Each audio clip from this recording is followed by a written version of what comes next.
And welcome back to another Econ podcast with Mr. Hagan. And on this podcast, we're going to continue to talk about investing.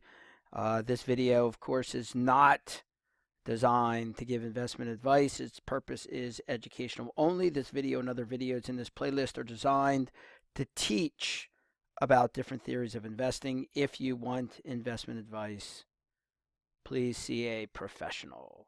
All right, let's get back to talking about the firm foundation model, or the firm foundation theory of the stock market. And the firm foundationalists, we've been saying in a lot of these videos, care about what we called intrinsic value. And to try and figure out the intrinsic value of a company, they will often use formulas. And three of the formulas that we're using are the yield, the P ratio, and the PD multiple. Now, I went through and did the calculations on those on a previous video, but let's just talk conceptually about what's going on with these. What's really happening here is whenever we buy something, we want to get the lowest possible price that we can, everything else being held constant. So whenever we buy, we want to have a low price. We prefer low prices when we buy things. And the same is true when we buy stocks. But when we buy stocks, we don't really want to think about, as a firm foundationalist, I don't really want to think about the share price as much as I want to think about the price that I pay for earnings and the price that I pay for dividends. And I want to buy my earnings at a low price. And I want to buy my dividends at a low price. So as a result of wanting a low price, let's see what that means for our formulas. If we want a low price, well, for the yield, the price is down here in the denominator. The price is in the denominator, and we want the price to be low. So whenever the denominator goes down, that's going to make the value of your answer, in this case called the yield, go up. So we want to buy stocks under the firm foundation argument.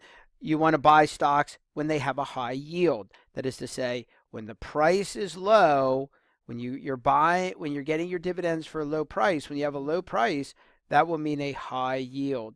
What about the P ratio? Well, the P ratio, the price is up here in the numerator.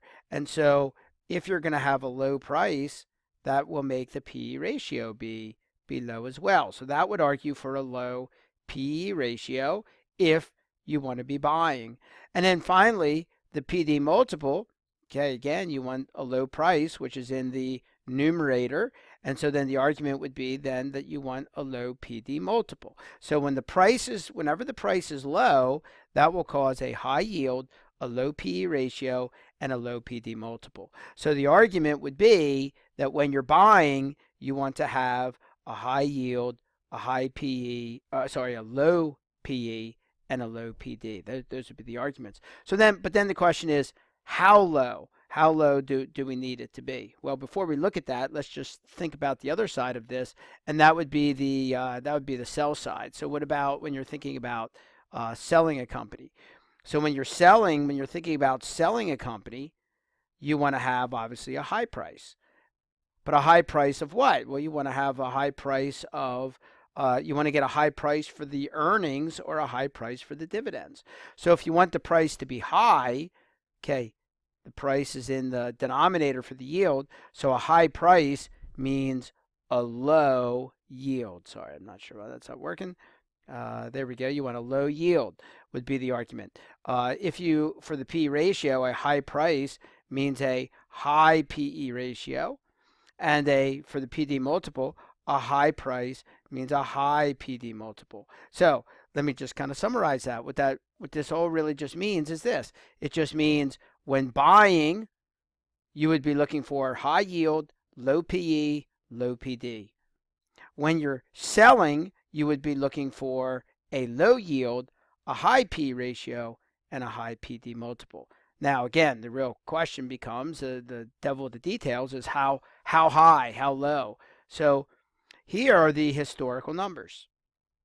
So let's compare the yield, the PE, and the PD to their historical values. So what we do is we go back into history. And when we go back into history, we find the following. We find the historical average of the yield. The historical average of the yield is 4.5. That's the historical average. Over the long run, people are getting a 4.5% return on dividends relative to the price they pay for stocks. They get a 4.5% return. So remember from the last page, remember if we're buying, we want a high yield. Okay, that's if we're buying. So how high? If the yield is above 4.5, that's a buy. Okay. Now this is the firm foundation argument, and this I'm very much simplifying this argument, but that's the basic concept. And then the basic concept would be sell if the yield is below 4.5. Okay. How about the PE ratio? Well, let's focus just on the buying side for a moment. So a high yield, how high? 4.5. Okay.